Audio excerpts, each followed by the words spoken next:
What up guys, selamat datang ke Jugador TV. Selamat datang ke Football Social. Okey, macam biasa dalam video kali ini kita akan review game week yang lepas, game week 6. Banyak kejutan. Tapi sebelum kami start tu, kami minta apa subscribe. Kami target 30k. Macam kami banyak cakap banyak kali lah, target 30k bulan ni. Tapi macam jauh lagi, dapat tak dapat tu lagi rah.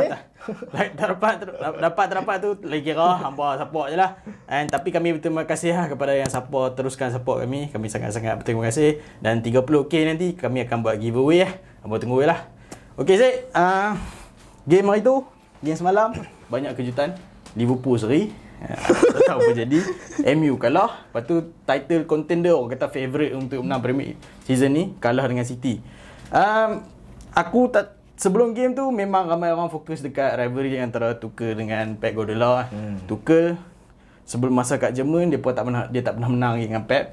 Tapi masuk Premier League, tengok dia menang dekat Premier League sekali, FA Cup semi final. Nombor 3 kali adalah menang kat Champions League. Yang penting tu lah. Yang paling penting lah.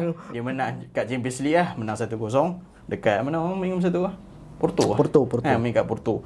And ni, kalau dia menang kali ni, menang kali keempat dengan Pep. So, aku rasa Pep memang banyak fikir lah. Tak tidur malam lah. Macam mana nak counter dia tiga. Memang fikir gila-gila. Yang kali ni dia menang 1-0 lah. So, kali ni hang rasa masterclass daripada Pep ataupun kesilapan taktikal Tuchel? Dua-dua sebenarnya kan. Daripada segi line masterclass, betul Pep memang semalam masterclass lah daripada segi pressing dan setup City tu. Tapi aku nak kata disaster class dah lah, tapi aku rasa line up yang Tuchel letak tu macam something wrong dengan line up tu. Okay. Sebab bagi aku, okay, first kali kita kena tahu lah sebelum ni, mentang-mentang aku baru buat video Tuchel kan. Tapi memang setup Tuchel ni, masalah yang tim selama ni, mana-mana tim EPL ke Champions League kau hadapi ni, Tuchel ni dia main back 3 dengan dua CDM lah. Tapi masalahnya bila kena pressing, wingback akan turun bawah. First phase of build up tu memang mereka akan ada 6-7 player. Benda tu lah yang selama ni Pep pening pala. Tapi semalam memang dia settlekan masalah tu. Aku rasa numerical advantage yang Chelsea ada dekat bahagian wingback, memang semalam City dah selesaikan. Mungkin benda ni jadi orang panggil apa, blueprint untuk tim-tim ni lepas ni, aku tak tahu lah. Tapi yang pastinya memang City semalam superb 100% daripada segi implementation dia punya plan lah. Dan Chelsea pula, Chelsea ada masalah build up. Masalah build up daripada segi transition lah. Sebab Chelsea ni bila macam aku cakap bila wingback turun bawah dia ada support. Tapi masalahnya semalam dia memang kena pin down terus sampai ke belakang. Depo sekarang ni bukan jadi back 3 tapi dah jadi back 5. Seakan-akan back 5 dah. Dengan aku rasa play pun memang datang banyak daripada bahagian kiri kan, daripada Marcos Alonso tu. Siapa? Gabriel Jesus, pressing, Walker pressing depa. Jadi kalau kita kata depo boleh pump bola naik atas. Tapi masalahnya dekat bahagian midfield pun aku rasa silap juga pilihan dia silap. Sebab midfield, okay, Kovacic, Jorginho dengan Kante ni good set of midfield lah, tapi bukan good attacking set of midfield. Di mana depa ni diperlukan untuk transition daripada defense ke attack lah. Dan semalam memang struggle. Marcos Alonso dapat bola pun, dia nak pump ke atas tu ada few instant yang dia tak boleh buat pun. Sebab dekat depan tu, dua pemain tu memang tunggu lah. Mereka akan tunggu bola je. Tapi bola tu tak sampai-sampai. Werner dengan Lukaku ni bukan kereta. Mereka bukan kereta. Mereka hanya tunggu. Mereka akan feed daripada chances yang Chelsea dapat. Mereka memang kena tunggu lah.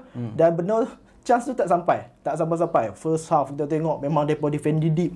And then second half tu, masa lepas concede tu, baru kita nampak sikit lah Chelsea ni lain sikit. Sebab dia bawa masuk Havertz. So mereka ada macam control sikit lah dekat bahagian midfield tu. Tapi in the end tu lah, memang dah terlambat dah. Aku rasa Chelsea pun sepatutnya kalah lagi banyak daripada 1-0 lah. Betul ya, aku rasa City memang masterclass, Pep masterclass. Macam kata Marcos Alonso memang kena kunci. Kita tahu Marcos Alonso masa lawan Spurs memang super bila. Tapi yang tengok Gabriel Jesus, Bernardo Silva, Walker semua push awal belah kanan tu, memang suffocate dia betul-betul sampai dia tak boleh pegang bola. Dia memang macam tu. Tapi lah kali memang dia kena kunci lah. Tapi aku City, bagi aku man of the match aku lah Bernardo Silva. Betul. Bernardo Silva ni Pep nak jual masa transfer window itu. Nak jual ke Arsenal lah, nak jual ke Mata, tapi orang tak lebih. Lain kali dia pakai kat dia yang star performer untuk City buat masa sekarang dia. Setiap game mesti dia sangat-sangat perform. game ni dia bagi aku dia monster dalam pressing. Dia boleh bawa bola pada defensive side dia sampai ke atas. Dia boleh buat ball splitting pass, semua dia boleh buat. And kalau hang pasal Pep Guardiola, dia tweak sikit lah daripada dia punya false nine punya position. Selalunya dia akan buat macam KDB akan tukar dengan Bernardo untuk exchange untuk passing. Tapi kali ni dia bagi Bernardo freedom. Bernardo boleh buat apa saja dia buat, pressing apa semua. Tapi dia akan tukar KDB dengan Foden. Dan benda betul bagi aku tu key lah untuk City masa tu. And City memang control game. Memang kau control game. Sampai Chelsea ada 0 shot on target. 0 shot off target pun tak ada lah, tak silap aku. Satu pun off target tu pun tak kira apa yang goal outside. Lukaku tu kan. Lepas tu City ni aku rasa dia suffocate Chelsea gila. Sampailah striker-striker Chelsea ni. Bagi aku Chelsea ni silap lah. Macam kata tak ada satu midfield yang boleh connect antara attacking dengan defensive kan. Linkage antara midfield dengan kau buat sepatutnya Werner tu aku rasa dia patut main Havertz atau Mount, tapi Mount kita tahu injured kan? Tapi Havertz patut main kat situ lah. Tapi City memang superb. Satu lagi Pep dia main Rodri holding midfielder untuk City. Masa Champions League kita tahu dia tak main kan. Kita tengok apa result dia jadi. Cancelo pun superb semalam. And lepas ni dia lawan dengan Liverpool kan. City lawan Liverpool. Sembang pasal Liverpool seri 3-3. Apa jadi aku tak tahu. Tapi high scoring game lagi lah untuk Liverpool kan. 3 gol, tapi kali ni dia concede 3 gol lagi. So apa masalah ni? Sebab Brentford ni kita tahu memang first time masuk Premier League. Tim yang baru masuk Premier League. Tapi cara mereka main ni macam bukan first time lah. Tengok mereka well-drilled team lah. Thomas Frank punya team ni memang sangat-sangat well-drilled lah. Striker mereka Ivan Toney tu bagi aku should be top 10 punya striker dalam Premier League. So top 10 club lah. Top 10 club. Tapi so apa jadi kat Liverpool lah? Dia aku setuju macam apa yang cakap depa ni memang well-drilled teamnya. Bagi aku itu lah dia kelebihan kelab-kelab macam ni tau tak? Yang aku kata kelab yang bawa value ke EPL tau tak? Macam kelab macam Leeds apa semua. Sebab Brentford ni kita tahu video sebelum ni aku buat. Depa memang analytical team depa memang mantap. So semua sikit pun advantage yang depa boleh dapat. Depa akan cuba exploit benda tu, dan benda tu memang ditunjukkan dalam match malam tadi. Sebab depa tahu belah kanan right sided defense Liverpool ni memang agak lemah. Especially Trent lah daripada segi on air punya ball. Tapi aku terkejut semalam performance Matip semalam. Sebab Matip ni usually reliable, tapi malam tadi dia tak boleh support langsung Trent lah. Aku rasa ni lah game plan Brentford ni senang lah. Dia akan overload satu area. Jadi daripada kanan tu dia akan clip bola tu lepas daripada Van Dijk sampai ke penghujung, sampai ke Matip. Dan benda tu 2 gol dia dapat daripada skema plan tu lah. Bila hang kena macam tu dan hang tak react, first time dah kena macam tu tapi tak react, tu yang masalahnya semalam. Aku agak terkejut juga sebab Klopp dia tak tukar benda tu. Dia dah concede satu gol dia dah concede. Dia tak bawa masuk Konate ke ataupun siapa yang boleh support defense ni. So in the end kena 3 biji tu tak terkejut pun. Gol ketiga masuk tu aku tak terkejut pun. Masa Liverpool 3-2 tu, Liverpool sepatutnya ada chance lah. Muhammad Salah aku tak tahu lah dia nak buat apa, dia overthinking ke apa. Tapi memang patutnya bola tu masuk kan. Bola tu masuk 1-1 dia tak score and then kena 3-3. Tapi tu aku puji plan Brentford ni. Yang skema yang depa buat build up yang belah kanan tu satu lah. Yang satu lagi aku rasa set up depa punya forward depa. 2 striker double act depa ni lah. Ivan Toney dengan Mbeumo. Tapi dua-dua orang ni mantap betul tak? Dia macam klasik forward play dulu, zaman dulu lah, zaman Shearer apa semua. Bila ada dua orang kat situ, seorang akan tanduk bola yang sampai daripada keeper, seorang akan tanduk, seorang akan lari. Benda tu memang semalam problematik gila lah untuk defense Liverpool. Dan aku rasa back four Liverpool malam tadi ada scrutiny memang teruk gila. Van Dijk pun gol kedua tu aku tak tahu dia buat apa. Nampak galik gila. Sepatutnya bola tu dia boleh tanduk. So in the end 2 point drop lah untuk Liverpool. Sepatutnya tak terjadi lah sebab minggu depan lawan City pula kan. Lagi sakit lah kalau kalah atau seri kan. Itu lah. Kan. Tapi aku puji Ivan Toney game tu. Itu lah Ivan Toney ni nuisance lah dia. Macam Mikel Antonio kalau kalian tengok. Badan besar, kuat, tapi depa bukan traditional target man lah. Ya, betul. Depa besar tapi memang depa target man, tapi still depa ada ability untuk dribble, untuk bawa bola, untuk turn, semua depa ada. boleh kata complete forward. Dia macam basically Lukaku jugalah, tapi Lukaku Dia itu lah, dia world boleh class main lagi lah. wide area tu masalahnya Tu kan. pasal, kan. Bila dua centre back Liverpool ni nak target depa, tengok-tengok depa tak ada pun kat tengah, depa ada kat belah wide pula. Depa tunggu dekat yang kurang area yang teruk sikit, kat trend kan. Depa tak tunggu dekat mati sangat, depa tak tunggu kat bandai sangat. Depa pandai kan. So, tapi Liverpool still team yang unbeaten lagi season ni, tak pernah kalah lagi sebab seri lah semalam kan. Team sebelum game week hari tu ada Chelsea, Liverpool, dan sekarang MU pun keluar dah sebab kalah dengan Aston Villa. Keputusan yang mengejutkan jugalah sebab awal season tu hantar lah semua orang macam mana kan. MU ni title contender. Aku sendiri kata MU title contender. Memang bagi aku dengan squad aku tak cakap tak, dengan aku cakap tu dengan squad yang depa ada ni, dengan performance yang depa bawa season lepas, depa sepatutnya title contender lah season ni. Aku tak kata depa dah lari pada title contender awal lagi. Tapi still performance tu teruk lah sebab 3 kalah dalam 4 game tak silap aku. Menang pun dengan West Ham tu pun hampir seri Mark Noble. Mark Noble punya penalti kan. So 3 game kalah dalam 4 perlawanan. Oleh under scrutinize lah. Tambah pula keluar dengan Carabao kan.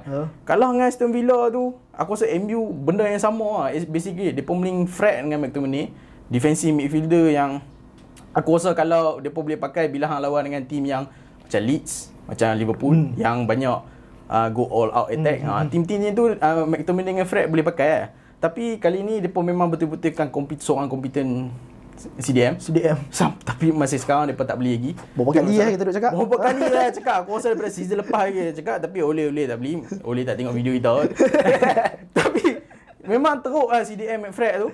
And sebab bila MU pegang bola, bila in position, aku tak nampak build up, aku tak nampak creation, aku tak nampak ball progression langsung. Tapi yang selalu nampak dekat MU ni adalah in terms of transition lah. Daripada defend ke attack memang sangat-sangat laju. Yang tu depa superb. Aku puji yang tu. Tapi kalau in terms of masa ball progression, tak tahu. Masa defending, aku tak pasti depa memang tak main low block lah. Depa main mid ke high block lah. Macam tu lah. Tapi itulah aku nampak. Set pieces pula pun aku kata tu. Gol yang depa kena tu pun gol set piece. Corner. Set piece depa kalau aku rasa lah, kalau Wan-Bissaka ada, Shaw ada, Maguire ada, Varane atau Lindelof, aku rasa depa boleh pakai. Tapi disebabkan nak tengok Shaw keluar minit 37, dah out. Attacking track memang tak ada dah. Lepas tu Maguire keluar minit 67, terus depa kena satu set piece. Kalau part starting tu kalau ada, aku baca set piece dia pun memang strong. Tapi kalau tak ada, depa in trouble lah. And sekali lagi benda ni depa tak ada pengganti untuk first teamnya defender tu. And sekarang depa kalah pula dengan Villa pula aku bagi kredit banyak kat depa. Villa ni bukanlah kata MU main teruk sangat. MU main teruk, tapi Villa super. Play depa lah. Datang ke Old Trafford lah. Main kat Old Trafford main macam tu. Siapa? McGinn, Matty Cash, target ni aku tak pernah dengar pun aku bakal tapi main super Villa semalam. So Villa ni aku bagi kredit dengan penalti Fernandes. Sorry. Penalti Fernandes tu. Sebelum hang tengok penalti, hang tengok video Martinez tu. Dia psycho macam mana? Dahsyat. Itu dia buat panggil dia dekat Copa America tu kan dia seko Messi apa semua. Seko Messi apa? Tu Yerry Mina geng Colombia dia seko. Macam tu lah dia seko Fernandes. Dia seko Ronaldo. Dia seko Ronaldo suruh main ambil. Dia laga ni. Aku lawak orang sebenarnya sebab tengok cara tu dia Ronaldo tahu dia tak ambil kan, tapi Fernandes dia ambil kan, tapi dia duduk lagu-lagu kan bagi pressure. Ronaldo sampai nak pi aku nampak Ronaldo nak pi tu dia bertalit. Itulah kali dapat Fernandes ambil penalti. Fernandes ambil penalti pun nampak tak yakin Fernandes punya penalti tu bila dia tak guna teknik yang sebelum ni dia guna tu. Yang lompat tu kan. Kali ni dia tak pakai, dia pergi rembah tu dia rembah naik ke bulat. Tapi tu lah aku tak tahu apa yang dia nak buat sebab dia shoot tu macam geram tu dah. Aku rasa dia nak tibai tu. Memang gol tu nak tibai. Sebab sebelum ni kita tahu dia lompat kan. Dia dah ambil 23 penalti untuk Manchester United. Dia hanya miss 2 kali. Sekali tu dengan Newcastle tapi rebound dia score balik. Kali ni miss yang baru-baru ni lawan Villa. So maybe ketak teruk. Minit 90 MU perlukan gol ni untuk menang. Gol tu untuk seri. Untuk gol tu untuk seri, dia pressure teruk. Mungkin lepas ni susah nak tengok Fernandes nak ambil penalti lah. Mungkin Ronaldo pula. Tapi tu lah, aku rasa ironik je kalau Sebab oleh hang dah baca yang pasal dia duk komplain dia kan. komplain. Dia duk hingat sebab dia kata Klopp ni influence referee. Dia tak sebut lah Klopp. Tapi orang tahu lah. Orang tahu lah dia imply Klopp. Dia kata apa influence referee ni tak bagi penalti kan. And then bila hang dah dapat penalti, hang tak took the chance lah tu lah. Dan itu lah aku rasa bercakap pasal Ole ni. Macam cakap under scrutinize, tapi masalah dia aku tengok post match tu dia macam nak deflect blame dia tahu tak. And then macam dia duk salahkan player-player Villa tu duk kerumun kawasan kotak penalti tu, pressure lah apa semua. Benda tu tak ada apa pun benda tu. Itu tak ada psycho ke orang. Itu masalahnya. Kena habis gentleman lah. Boleh ambil penalti boleh kan. Tadi lah. Ya, depa dah datang ke stadium Old Trafford tu dah kena pressure kan. Pasal apa yang depa tak boleh buat macam tu dekat home team. So, next game MU ada 8 game yang tough. Villarreal, Atalanta, Liverpool, Spurs, City, Arsenal lah kali tak silap aku. Aku rasa kalau 50% MU tak main game but 50% MU tak menang game tu, aku rasa Ole in trouble lah. Sebab player manager yang mantap macam Conte available, so maybe dia kena ganti lah. Kalau hang setuju Conte masuk? Ikut lah. Tak setuju lah. Kalau aku sebagai fans dia pun aku tak setuju lah. Tapi kalau kata daripada secara profesional, segi hang nak buat squad building apa semua dengan duit yang dah hang keluarkan, tetapi hasil macam hang cakap midfield domination semua tak ada lagi, aku rasa boleh lah. Sebab ada Conte kan. Conte sekarang memang available, free and available. Why not kan? Why not? Tu je kot. Okay. Guys, tu saja untuk video kali ni. Jangan lupa drop like, share dan subscribe. Liverpool sekarang ni nombor 1, City nombor 2. Next mungkin minggu depan kita boleh tengok siapa top league, mungkin City atau Liverpool. Macam biasa, video next North London Derby, aku harap Arsenal menang. Jangan buat esok betul-betul. Okay, kita jumpa next video guys. Assalamualaikum.